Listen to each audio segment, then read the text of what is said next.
todos e bem-vindos de volta. Temos percorrido um longo caminho ao longo do capítulo 11 de Daniel. A questão oriental, as guerras no Oriente, todos esses conceitos, e agora estamos no meio de um momento de suspense.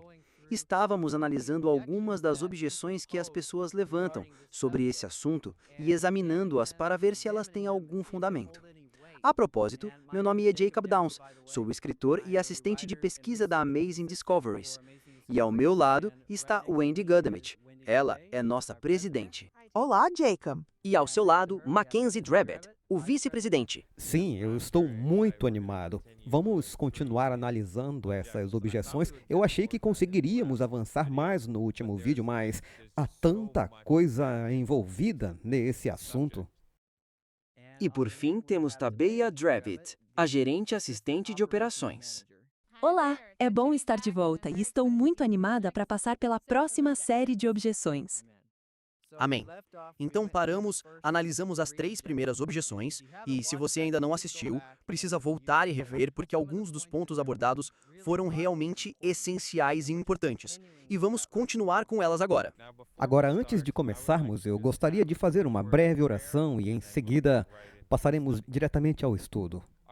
Nosso Pai Celestial, agradecemos muito por podermos nos reunir novamente e estudar essas verdades importantes, pois Tu disseste que elas são importantes e precisamos do Teu Espírito Santo para nos guiar à verdade. Senhor, agradecemos por nos dar essa oportunidade e por podermos nos conectar com todos através da mídia digital e que eles possam estudar conosco. Senhor, abençoa todos os que estão ouvindo essa apresentação e coloque as Tuas palavras em nossas bocas, em nome de Jesus. Amém. Então vamos começar com a objeção número 4. E como eu disse, já passamos por 3 delas. A número 4 diz: o papado controla nações, incluindo países como a Turquia, nos bastidores. Daniel 11, 40 a 45 pode ser entendido como uma representação da dialética hegeliana em ação, onde forças opostas são usadas para produzir um resultado pré-determinado que serve à agenda do papado. Tanto Daniel 11, 40 a 45 quanto a Batalha do Armagedon são guerras de mentalidades e ideologias, não batalhas literais. Essa é uma grande objeção que ouvimos com frequência. Muito. Isso, vocês sabem, nós precisamos... Na verdade, são 2 pontos. Nós temos Daniel 11, 40 a 45 sendo não literal, sendo uma coisa espiritual que não tem significado histórico para datas, o que é muito diferente do resto do contexto de Daniel 2, 7 e 8, que foi uma das objeções que discutimos da última vez. Não deveria estar no mesmo fluxo que Daniel 2, 7 e 8, e eu concordo 100%, o que significa que Daniel 11 deveria ter datas históricas e marcos à medida que avançamos no capítulo. Mas se o espiritualizarmos, podemos ter o verso 16 ao mesmo tempo que o verso 40, e porque são apenas coisas espirituais, como pessoas sentadas à mesma mesa, e vemos isso mais de uma vez, e todos esses tipos de coisas. Então temos isso, mas depois temos esse aspecto da batalha do Armagedon, que é uma batalha da mente, e não uma batalha literal, mas uma batalha espiritual. É o que dizem. Não é isso que nós estamos dizendo. E eu só quero distinguir esses 2 pontos. Eles não podem juntar os dois assim, mas Daniel 11, no fluxo, precisa ter esses eventos históricos literais que podemos conectar. E o mesmo com a Batalha do Armagedon. E veremos muito disso em algumas citações que virão a seguir. Também acho que um ponto muito importante sobre a Batalha do Armagedon, em termos lógicos, dizem que a Batalha do Armagedon é uma batalha pela mente.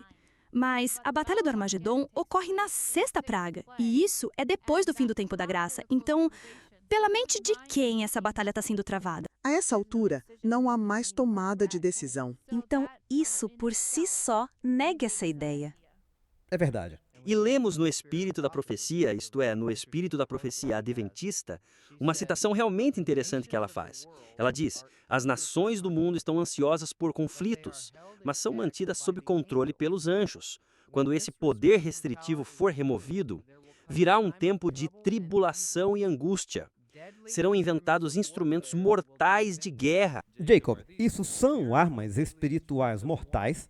Acho que não. Isso pode não funcionar. Especialmente com a frase seguinte: navios com sua carga viva. Isso é uma ideia nada espiritual. Os navios com sua carga viva serão sepultados nas profundezas do mar. Todos aqueles que não têm o Espírito da Verdade se unirão sob a liderança de agências satânicas. Mas eles devem ser mantidos sob controle até que chegue o momento da grande batalha do Armagedon. Bem direto. Temos instrumentos de guerra mortais.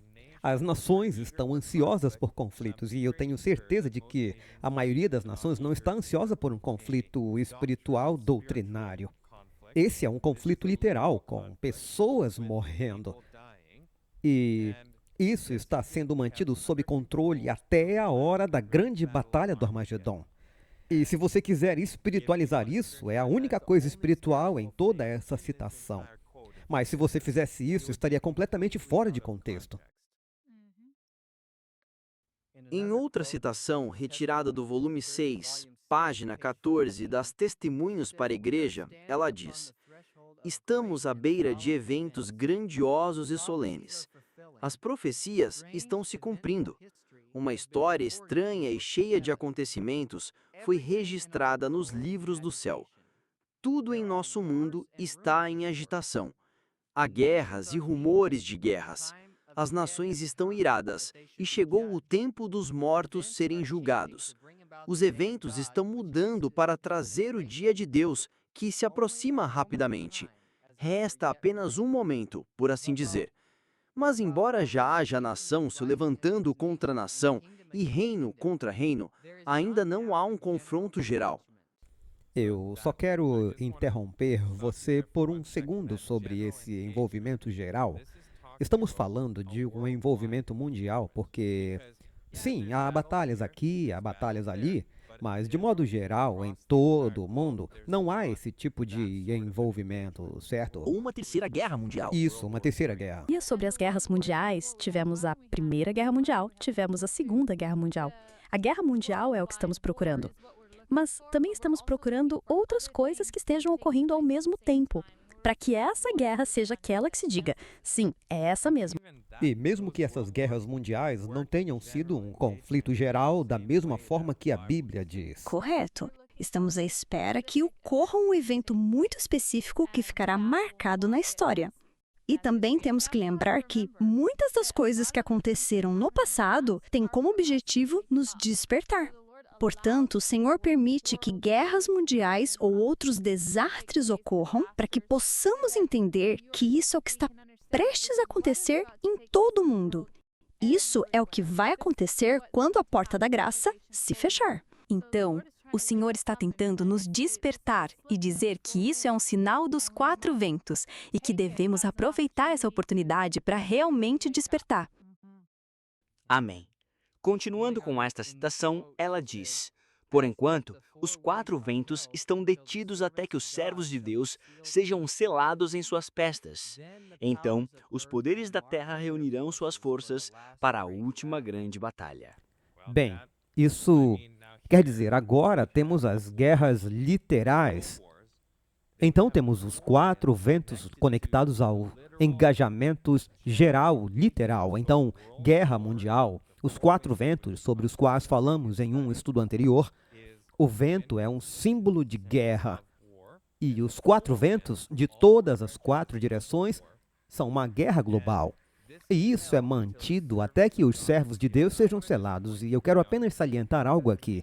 Isso não torna isso espiritual. Agora, a razão pela qual isso está sendo mantido até que os servos de Deus sejam selados é porque este é o momento em que o grande clamor está sendo dado. As pessoas estão tentando tomar decisões. Ainda estamos ministrando.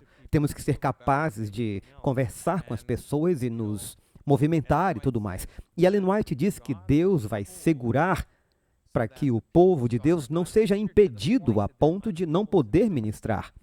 E o trabalho médico-missionário é uma dessas últimas linhas. Portanto, precisamos ser capazes de continuar ministrando às pessoas próximas a nós durante esse tempo.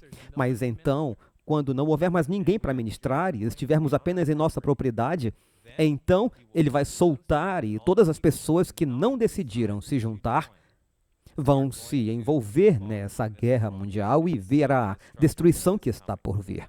E essa é, novamente, a marcha para a última grande batalha. Isso é algo muito literal. É uma linguagem muito literal. E então, a próxima citação que diz, na Adventist Review in Sabbath Herald, 2 de dezembro. Esta é uma citação de Tiago White. Então, o que ele tem a dizer sobre o assunto, que eu acho um ponto interessante com certeza, para mostrar unidade sobre esse assunto. Novamente, pode-se perguntar como os caminhos dos reis do Oriente serão preparados pelo esgotamento ou consumo do Império Otomano? E isso é uma referência ao capítulo 16 de Apocalipse, durante a sexta praga. E tudo isso faz parte da questão oriental. Faz tudo parte desse pacote. A resposta é óbvia. Para que se preparam os reis do Oriente? Resposta: para a grande batalha que se aproxima. Onde será travada a batalha? Em Jerusalém. Veja Joel e Sofonias.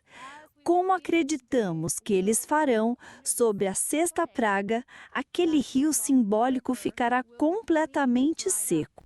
Então, isso está descrevendo esse rio simbólico. Sim, a Turquia deixará de existir. E o caminho estará totalmente aberto para que as nações corram para a Terra Santa. Os reis do Oriente, as nações. Os reis do Oriente, as nações potências e reinos situados a leste da Palestina terão um papel de destaque nessa questão. Pois Joel diz, referindo-se a essa cena, que os pagãos sejam despertados e subam ao vale de Josafá. Então, de acordo com Tiago White, que muitas pessoas costumam usar para contestar algumas das ideias de Daniel 11, ainda assim era literal. Além disso, esse evento da Batalha do Armagedon foi uma batalha muito literal, com a localização literal, na Jerusalém literal, sem espiritualizar isso. E ele disse, o que ele disse aqui, a resposta é óbvia. E também quero salientar que Tiago White diz aqui, como nós acreditamos. Eles farão sobre as 6 pragas. Essa não é apenas a opinião dele. E ele era o marido de Ellen White, obviamente. Então temos isso. Ele está dizendo que isso é literal. E você apontou que ele estava em um pequeno conflito com Daniel capítulo 11. Ele ainda não interpretou Daniel capítulo 11 da maneira como as pessoas interpretam hoje. Ele basicamente apenas trocou os papéis. Ele não espiritualizou os papéis. E não uma inversão espiritual dos papéis. Era apenas uma afirmação literal de que talvez o papado transferisse a capital de Constantinopla e depois descesse de lá para... Essa era a razão. Já que estamos entrando nesse assunto, por que não damos um pouco mais de contexto para os espectadores que talvez não saibam do que se trata? Então, o que aconteceu foi que o pastor Smith estava falando e apresentando uma mensagem em uma reunião campal sobre a questão oriental, e Tiago e Ellen White estavam lá, e Tiago era o chefe da gráfica e da Review and Herald na época. E ele estava defendendo para as pessoas a necessidade da construção de alguns edifícios para poder ampliar o ministério e ter mais capacidade de alcançar um público maior. E enquanto o pastor Smith pregava a mensagem, ele mencionou o quão perto estávamos de uma potencial batalha do Armagedon. O que se alinha com os fatos, porque Ellen G. White disse que em 1888 Jesus poderia ter vindo. Mas decidiu que tinha que esperar, porque seu povo não estava pronto. Então, todos os jogadores estavam no lugar para cumprir a profecia naquela época. E Uriah Smith estava apontando isso. Ele estava dizendo, olhem para o Oriente. Os problemas com o Oriente. Isso está aqui nas profecias a serem cumpridas. Temos muito pouco tempo. E ele terminou com um apelo muito solene para que aqueles que não estão prontos se preparem imediatamente. E como resultado, muitas pessoas que estavam da multidão se voltaram para Tiago White e disseram: bem, por que você está construindo edifícios quando o fim do tempo de graça se aproxima? Não resta mais nada. Por que você faria trabalho ministerial? E nós ouvimos esse tipo de coisa.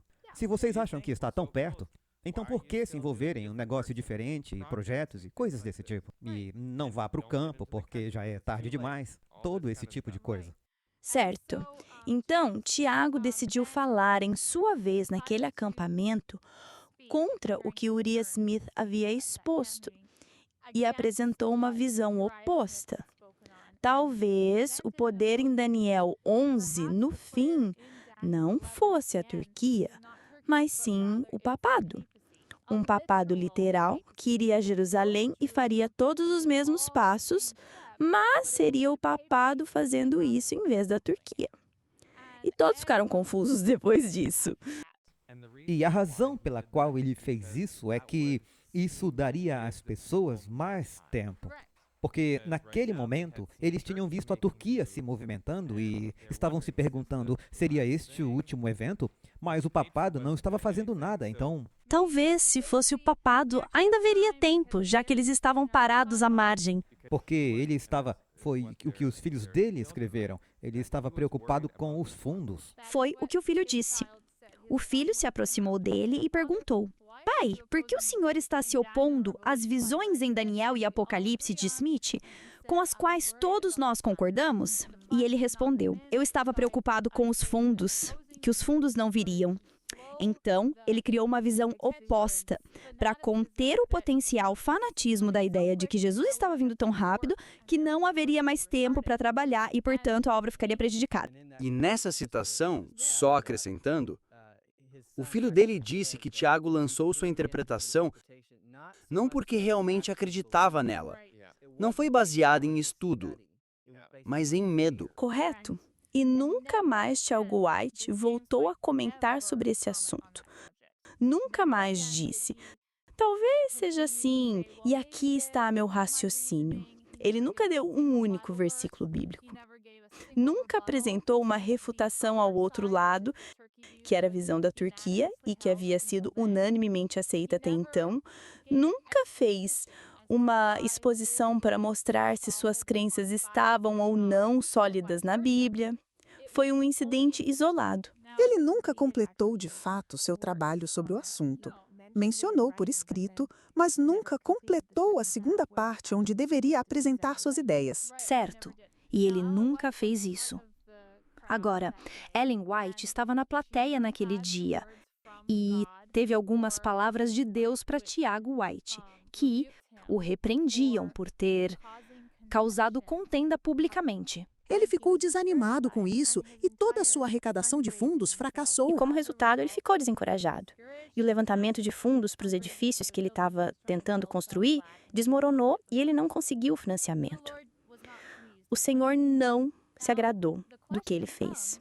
Agora, vem a pergunta. Talvez você vá fazer essa pergunta. Deus corta a verdade ou ele corta o erro? Bem, porque muita gente vai dizer, bem, ela não estava corrigindo o que ele disse, mas a forma como ele disse. E onde está escrito, na citação de Ellen White, que ela estava corrigindo a forma como ele disse? Em lugar nenhum.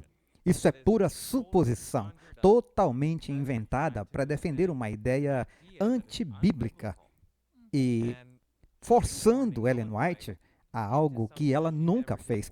O que ela realmente fez foi corrigir o fato de ele sequer ter se levantado para dar essa visão. Agora, se ela achasse que Uriah Smith estava errado e soubesse que estava errado, não teria de dizer isso. Ela não se sentaria e deixaria o erro ser pregado, porque isso é bom para a unidade.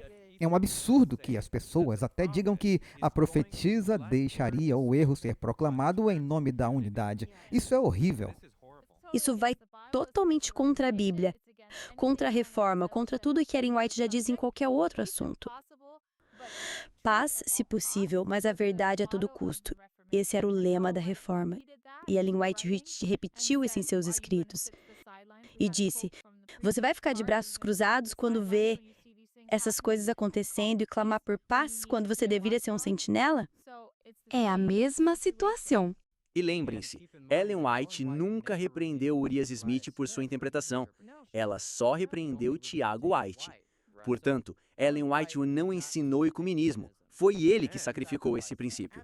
Quando Urias Smith estava pregando a questão oriental, ela disse: estamos em perfeita unidade. Quando Urias Smith estava pregando a questão oriental, ela disse: estamos em perfeita unidade.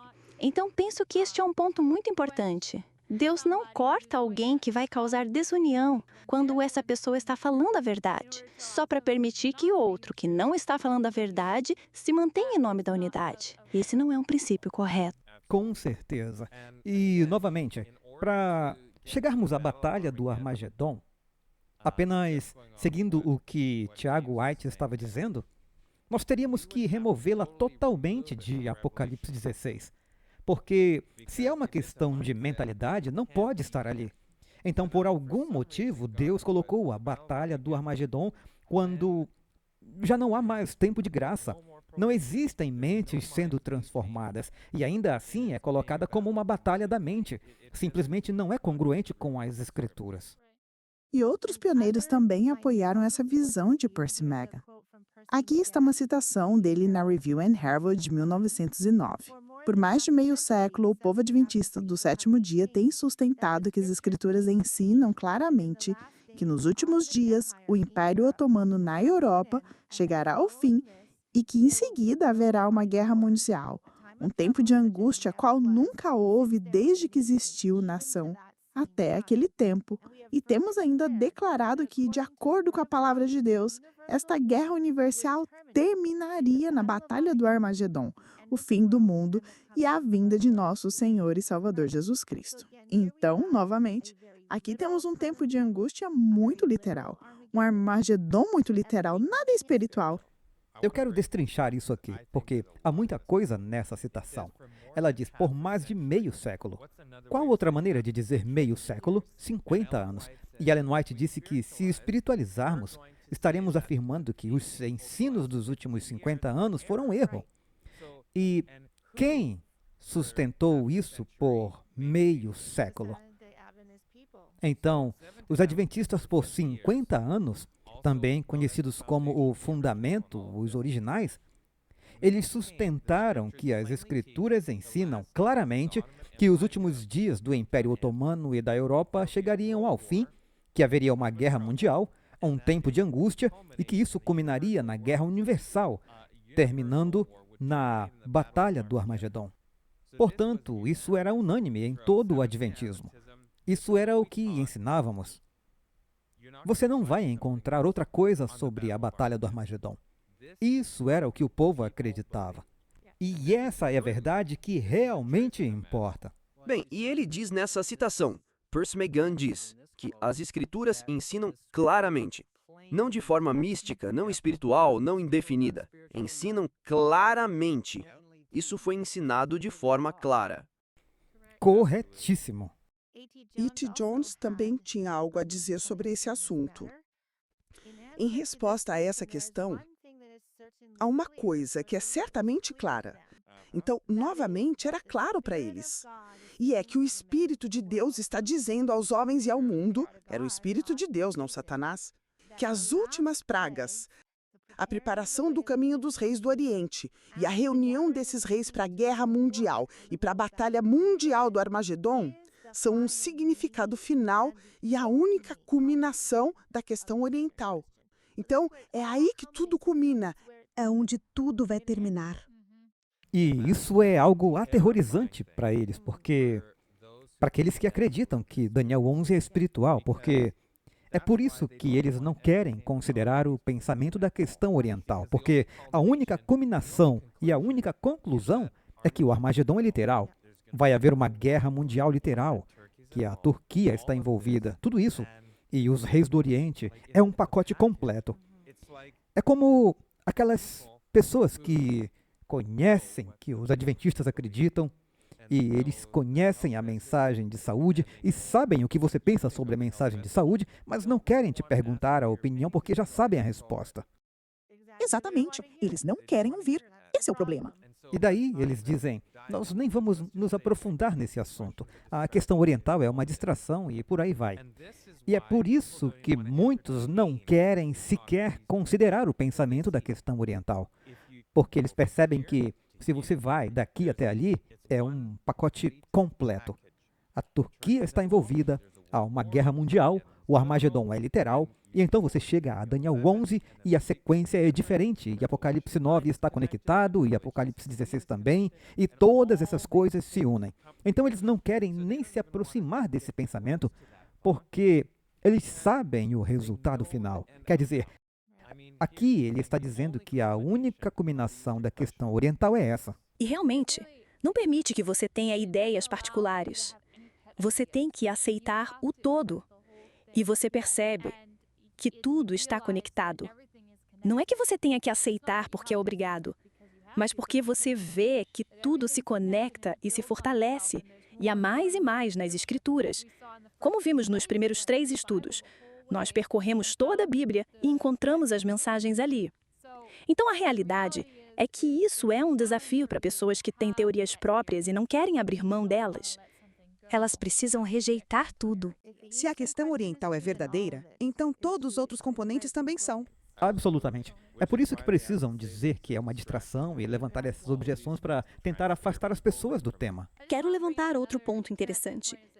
Algumas pessoas dizem, e acredito que isso também seja uma ideia de Louisa Fuer, que Uriah Smith se afastou da igreja porque rejeitou a mensagem de 1888. E que por isso ele teria inventado essas ideias jesuíticas da questão oriental, e assim por diante. Em primeiro lugar, ele nunca inventou isso. Ele apenas escreveu sobre isso em um livro, o qual Tiago White disse não ser fruto da mente de um homem só, mas a culminação do adventismo. E Tiago White diz, nós acreditamos nisso. Correto. E você pode ver todos os pioneiros que criam nisso. Listamos alguns, mas acabamos de citar também A.T. Jones, e foi ele quem trouxe a mensagem de 1888 ao povo de Deus. E ele também acreditava nisso. Sim, ele também acreditava na questão oriental. Então, novamente, esses pontos simplesmente não se sustentam quando você percebe os fatos e lê tudo em um contexto. Bem, vamos dar uma olhada na próxima citação. Esta é de Wagner, o outro pregador de 1888. E ele acreditava na mesma coisa. Ele diz: o próprio turco o entende. Então, até mesmo os turcos sabiam que seriam expulsos da Europa e que então o Messias viria. A única certeza neste mundo é o cumprimento da profecia. Ela tem sido cumprida. Será cumprida. Os eventos que seguirão a remoção da capital turca para Jerusalém são narrados em Apocalipse 16, 12 a 21. A Batalha do Armagedon é um deles. Sim, isso é muito comum, que a questão oriental estava presente em todos os pioneiros, que isso era um pensamento muito comum. A Batalha do Armagedon, tudo isso era entendido como eventos literais. E também falamos sobre como isso estava neste livro, e ser o Bible Readings for the Home Circle. E este era um livro adventista de estudos bíblicos que deveria estar em todos os lares, percorrendo basicamente do início ao fim das Escrituras, oferecendo estudos bíblicos e apresentando a doutrina adventista. E ali dentro estava a questão oriental. Isso fazia parte das crenças. Há outra citação de Jones que diz: quais são então as escrituras que se relacionam à Turquia nesta época? Os últimos versículos de Daniel 11 relacionam-se à Turquia, que é o rei do norte. Então, ele está claramente dizendo que a Turquia é o rei do norte. E então nós temos outra citação do Adventist Quarterly. Jacob, se você quiser ler. É um trimestral da escola sabatina. Diz assim: deve estar claro para todo leitor cuidadoso que a expulsão do turco do solo da Europa será o cumprimento do verso final do capítulo 11 da profecia de Daniel. O que torna essa linha de profecia de interesse tão importante para todos os que vivem agora é o fato de que a queda do Império Turco será o sinal dos eventos mais sublimes que o mundo já testemunhou. A profecia se encerra com os 2 primeiros versos do capítulo 12. Isso foi em 1902? Numa lição da escola sabatina. Era isso que ensinávamos. Robert Wayland, em O Evangelho em Daniel, diz o seguinte: Vou apenas ler as partes em azul para poupar tempo. Eles são os poderes que figuraram nas porções norte e sul daquilo que, originalmente, foi o Império de Alexandre o Grande. Então, novamente, aqui vemos que o que Daniel 11 trata é do Império de Alexandre o Grande. Todos os componentes, incluindo o rei do sul, eram gregos. E continuando no próximo slide, aqui. Este é o padrão simples de identidade que aparentemente Deus escolheu. Então, quem escolheu Deus? Deus escolheu dispor isso para Daniel dessa forma. Evidentemente, a razão pela qual o Senhor é tão cuidadoso em detalhar essas guerras obscuras e 263 contra-conquistas dos reis do norte e do sul é para estabelecer nossa fé, além de toda dúvida, no cumprimento da parte final dessa profecia. O Egito permaneceu rei do sul durante toda essa história e um poder islâmico tem, por centenas de anos, ocupado o território que anteriormente pertenceu ao rei do norte. Não parece haver razão dada na profecia para que assumamos que o anjo agora quer que Daniel entenda os reis do norte e do sul de qualquer outra forma. A profecia deste capítulo, até agora, tem sido muito direta, nunca simbólica.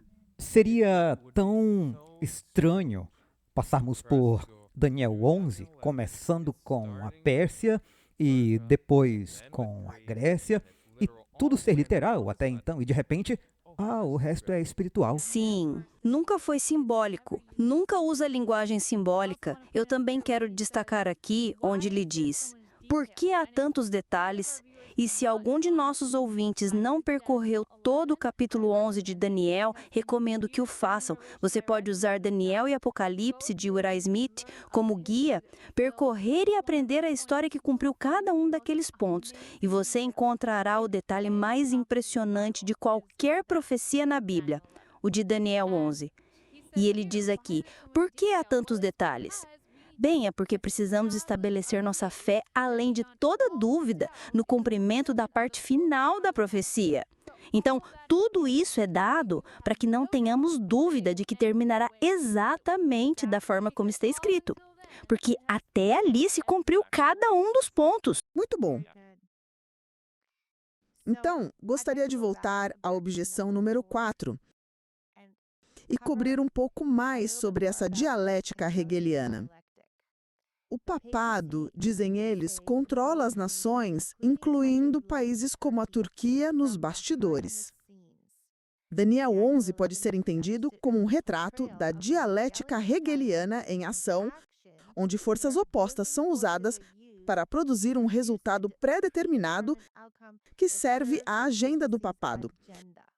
Ainda não tratamos disso, temos tratado principalmente de Armagedon, então é verdade que o papado tem seus tentáculos em todos os lugares e que tudo o que está sendo feito é, na realidade, orquestrado pelo papado, com o papado por trás de tudo. Está por trás da esquerda, está por trás da direita, está por trás de tudo. Toda a sua agenda é o que está sendo realizado. Bem, eu acho que, na verdade, esse é um pensamento bastante perigoso, pensar que o papado está no controle de cada ser humano neste momento. E isso não é bíblico. Não é algo que Ellen White sequer menciona. Nós temos países e há conflitos reais. E as pessoas realmente estão em desacordo. Quer dizer, na América você tem muitas visões diferentes. E essas variações estão sendo usadas, absolutamente, estão sendo usadas, estão sendo torcidas e, influenciadas e coisas assim. Mas dizer que o papado está no controle de cada ação, de cada país e de cada indivíduo, isso é uma enorme suposição. Acho que isso dá a ele um pouco mais de poder do que a própria Bíblia dá. Bem, Ellen White afirmou que ela já teve o seu dia. Se já teve o seu dia, então como ela está controlando tudo. E, agora, isso não anula o fato de que a América está fazendo uma imagem para o papado, mas isso significa que a América quer ser o papado? Quer agir como ele. Quer agir e fazer as mesmas coisas que o papado fez quando governava. Eu não quero anular o fato de que há jesuítas. Sim, há jesuítas e eles têm uma agenda de infiltração. Eu acho que, quando falamos sobre isso, influência não é a mesma coisa que controle. O papado está influenciando coisas nesses países. Isso não significa que está controlando cada coisa. A Bíblia diz que todo o mundo se maravilhou após a besta. Isso significa que cada pessoa no planeta vai se maravilhar após a besta? Bem, não, com certeza não. Tem certeza? Porque diz todos. Obviamente não o povo de Deus. Certo. Então, esse todos não significa cada indivíduo. Haverá vozes discordantes. Então, só quero ressaltar que, quando falamos dessas coisas, não estamos diminuindo a influência do papado. Não, não. E também cremos que o papado teve um papel importante nos primórdios da América. E que eles tentaram infiltrar-se, influenciar, direcionar as coisas segundo sua agenda. E nada disso é negado. Mas devemos lembrar que Deus está no controle. O papado não está no controle. Não importa como poderoso possa parecer. Não importa quantos jesuítas possam haver no mundo. Deus ainda está no controle.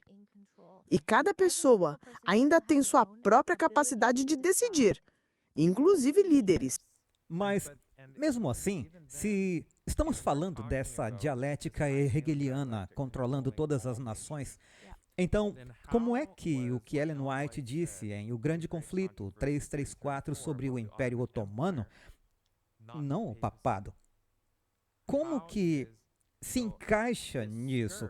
Como é que isso seria um flagelo sobre o papado? Essa batalha do Armagedon seria o papado apenas guerreando contra si mesmo? Isso não faz sentido nenhum. Certo. Há vozes discordantes, como você mencionou. E Deus usou o Império Otomano na história como um meio de conter a agressão desenfreada do papado contra o povo de Deus. Deus os usou. Isso não significa que fossem o povo de Deus, porque também negavam Jesus Cristo em suas próprias crenças. Mas, assim como ele usou a Assíria e outras nações para punir Israel, ele estava usando os otomanos para punir o papado, ou para freá-lo, ou contê-lo em seus desígnios. Bem, ele detém o manual do jogo. Deus é quem tem o manual. Sim, ele estabelece reis, ele remove reis. Então, no fim das contas, o temor que tenho com a ideia de que os jesuítas estão controlando tudo é onde está Deus nisso, certo? É ele quem está no controle de tudo. E eu quero falar sobre influência, como você disse, Jacob, muito bem colocado. Na Bíblia, quando examinamos, podemos ver que já havia influência ali. Nabucodonosor tinha feiticeiros que o influenciavam. Ele tinha sonhos, ele recorria a eles. Ele dizia, me deem respostas, eu quero saber. Quem você acha que eram essas pessoas? Eram babilônios, eram feiticeiros. Estavam do lado do diabo, não era um povo de Deus influenciando Nabucodonosor. Mas ainda assim, ele estava aberto à influência de Daniel também. E é isso que precisamos entender. Embora ambos os lados tentem influenciar os líderes, em última análise, a escolha é do líder. E isso é o que está registrado na Bíblia. Nabucodonosor fez uma lei. Ele foi o responsabilizado. Ele tinha um selo. E ainda hoje temos presidentes e temos essas coisas. E concordo totalmente. Se você não fizer parte do sistema até certo grau, você não estará lá. Se você não se alinhar a certos princípios maus que talvez venham da teologia jesuíta, se você não estiver alinhado até certo ponto, você não será indicado, você não estará na lista de candidatos. Mas, ao mesmo tempo, em última instância, é o presidente quem faz a escolha. É o selo dele que é colocado. E seja qual for a influência que esteja sobre ele, dizendo, não faça isso, ou sim, faça isso, ou seja o que for, é ele quem toma a decisão.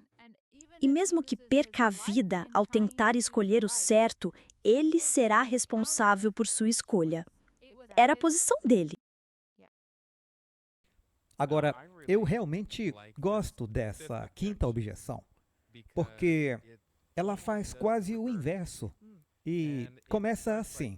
O livro de Daniel segue o princípio hermenêutico de repetição e ampliação, sob o qual todos concordamos. Em cada capítulo profético se constrói sobre o anterior.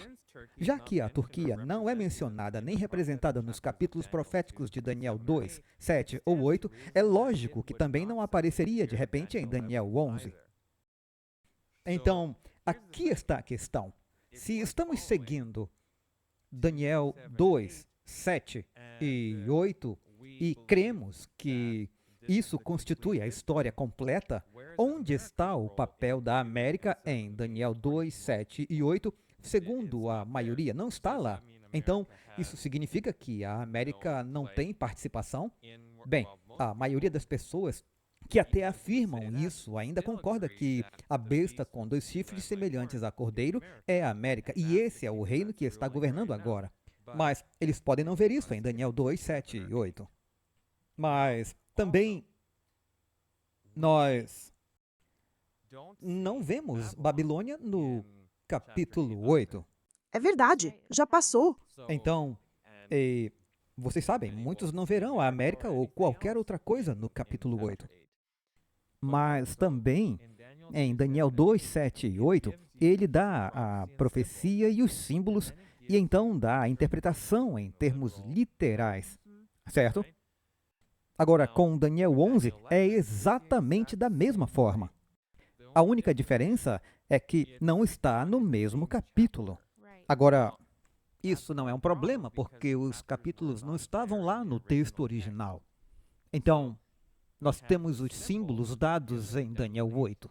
Temos o carneiro e o bode, e então temos em Daniel 11, verso 2, o anjo diz, agora eu te mostrarei a verdade. E a verdade é a interpretação de Daniel 8. Portanto, estamos seguindo exatamente o mesmo esboço do 2, 7 e 8. E é uma repetição e ampliação de Daniel 8, porque em Daniel 8 nós vemos os 4 ventos do Império de Alexandre. E em Daniel 11 isso é ampliado. E também temos os salteadores do teu povo, que é o papado, o poder do chifre pequeno. Exatamente. Então, essa questão que é levantada, bem, quer dizer, se formos a Apocalipse capítulo 11, e nós vemos a Revolução Francesa acontecendo ali, e todas essas coisas, isso não é mencionado em cada capítulo do Apocalipse.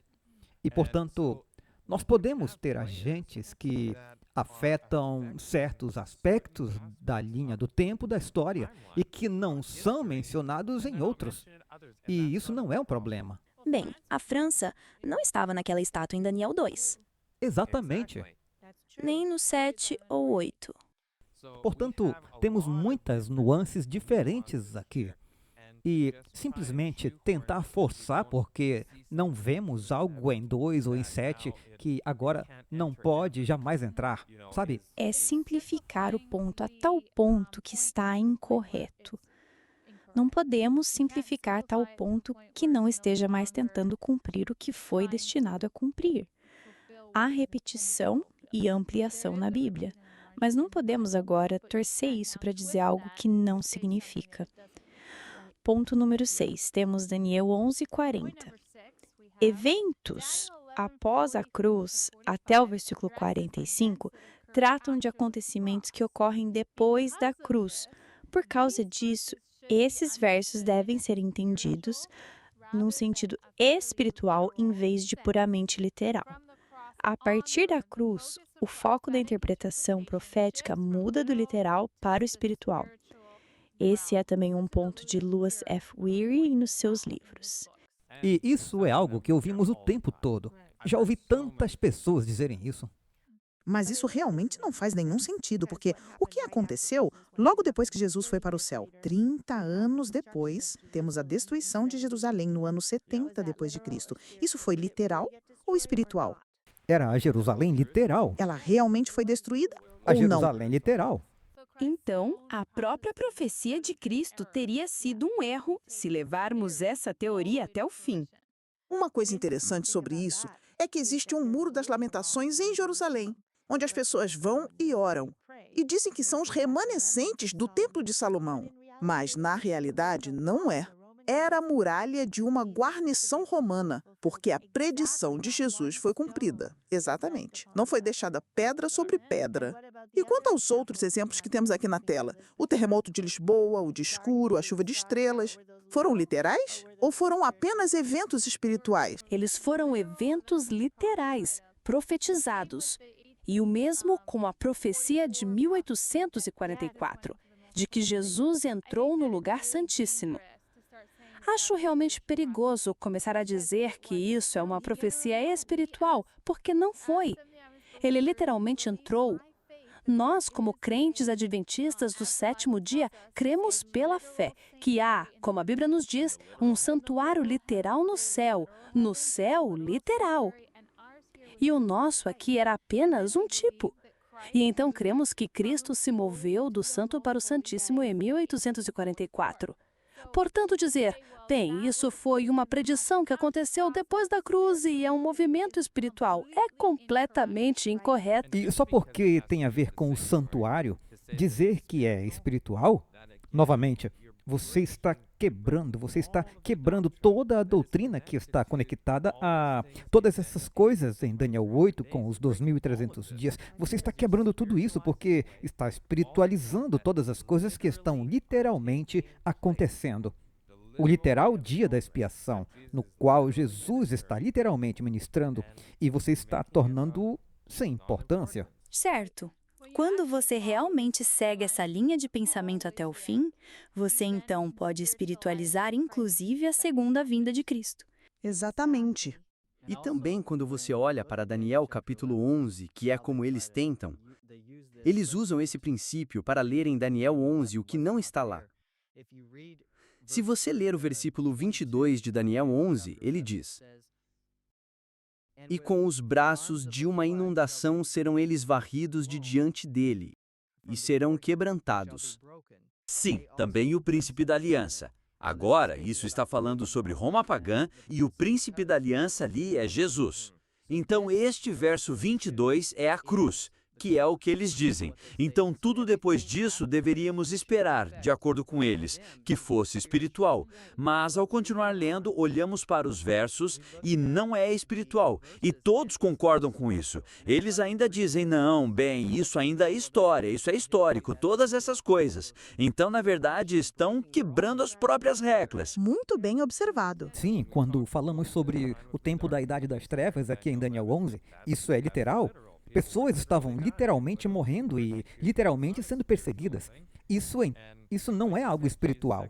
E como você disse, a segunda vinda de Jesus se torna espiritual. O decreto de que ninguém pode comprar ou nem vender é espiritual. Nós não podemos comprar ou vender espiritualmente. Não, nós literalmente não podemos comprar ou vender. O decreto de morte é espiritual? Não, isso é algo literal que vai acontecer. A marca da besta é espiritual? As pragas? Tudo isso. Bem, temos que nos perguntar de novo, de onde veio essa ideologia mística espiritual?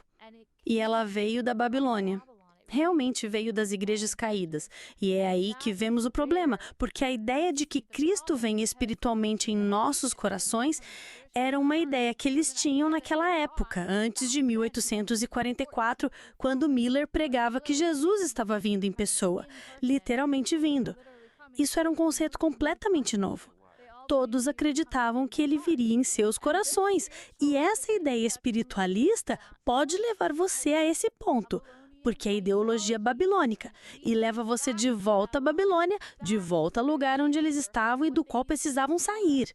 Portanto, precisamos ficar longe dessas ideias. Se não fizermos isso, e aqui está a questão, muitas pessoas quebram sua própria regra. Elas querem dizer que isso é espiritual, que tudo é espiritual depois da cruz, mas, veja, se algo é um princípio, você tem que levá-lo até o fim, ou não é um princípio, é apenas o seu sentimento sobre aquele texto específico. Então, se estamos falando de princípio e você diz que é espiritual depois da cruz, então o terremoto de Lisboa foi um terremoto espiritual. A lei dominical é uma lei dominical espiritual e o decreto de não comprar nem vender é espiritual. A segunda vinda de Jesus é espiritual. E todos vão dizer, isso é ridículo, mas é exatamente o que você teria que fazer. Nunca precisamos quebrar a regra de Miller quando afirmamos que Daniel 11 é literal. Nunca precisamos quebrar, nunca precisamos voltar atrás em nossas palavras, nunca precisamos distorcer as coisas e forçar interpretações, porque a verdade é simples, é o evangelho simples que Deus nos deu. E eu acredito que essas são todas as objeções que podemos abordar nesse estudo. Se vocês tiverem quaisquer perguntas ou pensamentos, podem nos escrever. Podem ligar para o nosso escritório e, se quiserem obter qualquer um dos nossos recursos, como as regras de Miller, ou mesmo Daniel e Apocalipse de Ryan Smith, ou o livreto Expondo Enganos em Daniel e Apocalipse, que contém todas as citações de Ellen White em referência a Daniel e Apocalipse, entrem em contato conosco. Adoraríamos ouvir vocês. Adoraríamos disponibilizar esses recursos para que vocês possam estar preparados e estudar por si mesmos. E quero dizer que temos algo muito emocionante saindo em breve. Nossos guias de estudo de Daniel estão muito perto de ficarem prontos. E um deles, é claro, será sobre Daniel 11. E se você tiver interesse em uma exposição verso por verso e um estudo de Daniel 11, do verso 1 até o 45, por favor, inscreva-se. E a melhor maneira de se inscrever é ir a welcome.amazing.org, onde você pode se inscrever para receber nosso boletim de profecia bíblica. Nós não vamos bombardear você. Raramente enviamos e-mails. Então, quando enviamos, é importante. E vamos avisar a todos sobre esse guia de estudo de Daniel que sairá muito em breve. Assim, você poderá fazer seu próprio estudo verso por verso. Amém. Muito obrigado por se juntar a nós nesse estudo. Que Deus abençoe você e nos vemos no próximo vídeo.